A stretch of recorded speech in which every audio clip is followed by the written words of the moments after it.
Welcome to The Explainer. You ever noticed how people talk about my truth versus the truth these days? It's not just a saying, right? It actually points to this huge shift in how we see the world.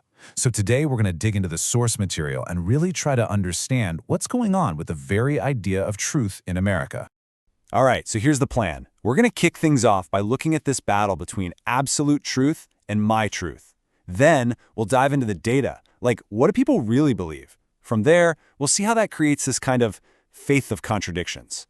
We'll also explore the huge generational gap that's fueling all this. And finally, we'll ask the big question. Can we find our way back to some kind of shared foundation? Okay, let's jump right in. The biggest battle going on right now, it isn't just political or economic. It's something way deeper. It's a fight over what truth even is. So you've basically got two totally different ways of looking at the world here. On one side, there's absolute truth. Think of it like a giant, steady lighthouse for everyone. It doesn't move. On the other side, you've got my truth, which is more like everyone carrying their own little lantern. It creates this whole sea of flickering personal lights. And that, right there, is the fundamental split we're seeing everywhere in our culture today. Now, the source material anchors this idea of absolute truth in verses like this one. What's so wild about this is that it says truth isn't just some abstract idea you debate, it's a person. And that's a pretty radical thing to say, especially in a world where so many of us feel like we're supposed to create our own truth. Okay, so if this traditional way of seeing the world is fading, how do we actually know that for sure? I mean, how can you even measure something like a worldview? Well, researchers came up with a really interesting way to do it. Let's break it down. This study, the American Worldview Inventory, it lays out these 7 cornerstones for what it calls a biblical worldview. You can think of them like the pillars holding up a building. And the whole point of the study is that to really have this worldview, you got to believe in all 7 of them. Not just 1 or 2, but the whole shebang. And here is where things get wow. Just look at these numbers. So you've got half of all American adults saying, yep, I believe in God as the creator. Okay, but then look what happens. Ask them about absolute truth, and that number just plummets to a quarter of the population. And the idea that success is about obeying God, even fewer people are on board with that. It's just a huge, huge drop. This is the number that really tells the story. When you say, okay, who believes in all 7 of those things? The number just falls off a cliff. Only 3%.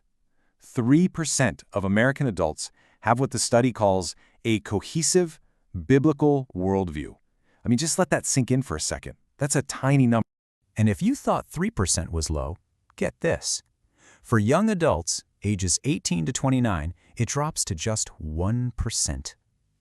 1.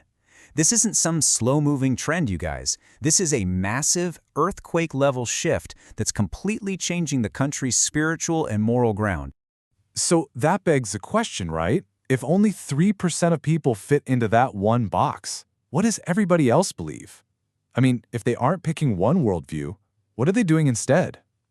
Well, the research has a name for it: syncretism. So get this. The most popular worldview in America isn't atheism. It's this thing called syncretism. The best way to think about it is like a spiritual buffet, You go down the line, you take a little bit of this, a little bit of that, maybe some Christianity, a scoop of Eastern philosophy, a side of pop psychology, and you mix it all together to create your own custom-made belief system. It's basically Build-A-Bear, but for your worldview. Okay, this 2024 data might be the most mind-blowing thing we've looked at yet. Just look. You have people who are considered theological evangelicals. They check all the boxes on core beliefs. But more than half of them also believe that people are basically good. Now that flies directly in the face of one of their own core teachings. It just goes to show you, the cultural current is so strong that it seeps in everywhere, even into belief systems that seem really solid. And you know what's funny? This whole idea of spiritual mix and match, it's not new at all. The source material actually points to warnings about this from thousands of years ago, like this super dramatic moment with the prophet Elijah. He basically stands up and tells everyone, hey, you can't have it both ways. Pick a side. You have to choose which story you believe is true. So what's the engine behind all this change? What's really driving it? Well, the research is pretty clear on this one. It all comes down to the generations. Each new generation is coming in with a fundamentally different set of beliefs about what's right and what's true. Let's take lying, for example. Look at this chart. The number of people who think it's okay to lie to protect yourself just goes up and up with each younger generation. And we're not talking about a small change here. This is a complete rewrite of what we even consider right and wrong. And it's not just lying either. You see the exact same pattern on other really big moral questions, like abortion. The trend is clear.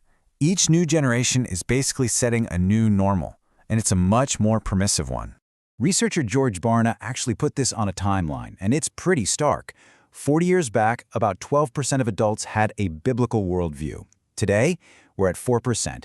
And the projection, well, it's expected to drop to 2% in the next 15 years or so, unless something big happens. That trend line it's undeniable. All right, so we've seen all this data, we've seen this massive cultural shift, which leads to the million-dollar question. So what now? Is there any path forward? Do the sources point to any kind of answer? Well, the research does highlight this small but really interesting group they call integrated disciples. And hey, these are our 3%ers. These are the people who don't just say they believe those 7 things, they actually live like they do. And because of that, their lives look totally different. Their behavior, their morals, even their level of hope. The study kind of holds them up as a model, a living example of what this all looks like when it's put into practice.